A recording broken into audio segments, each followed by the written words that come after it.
God literally says, do what I ask of you and I will provide. What God does not say is figure it out yourself and hustle endlessly, trying to make a dollar. Your money is a direct reflection of your alignment. When you are in alignment with what God is asking you to do and you step into co-creation with God Himself, you are tapping into a supernatural supply chain that does not run dry. When you are carrying out your purpose here that God always meant for you to do in the first place, He is going to provide for you because you are carrying out His will for your life. God's promise was never work so hard to the point of exhaustion and maybe I'll reward you. God says, obey and I will provide.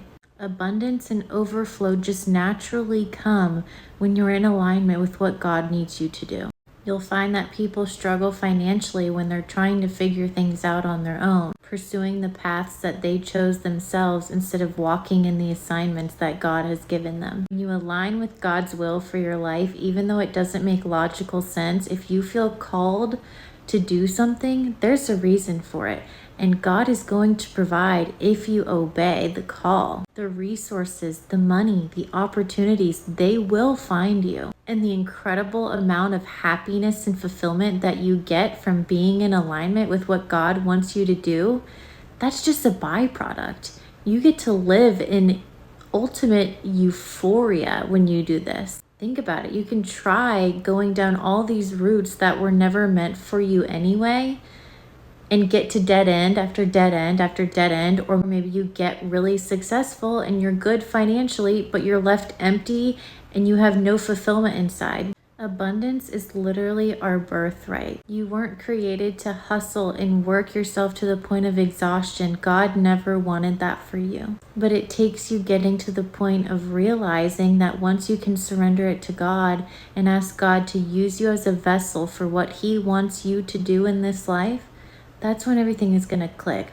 That's when the financial overflow is going to come in. That's when you're going to feel fulfilled. You have to be willing to listen to the nudges though and trust radically. When God says move, you move without even thinking about it. If it feels right and you keep getting that nudge that you need to take a certain action or quit that job or leave that relationship or move states, you need to listen right then and there because God has put it on your heart for a reason. Your income, your success, your overflow, your abundance, your happiness, your fulfillment, it doesn't come from working harder. It comes from aligning deeper, aligning with what God really needs you to do in this life and what you came here for anyway.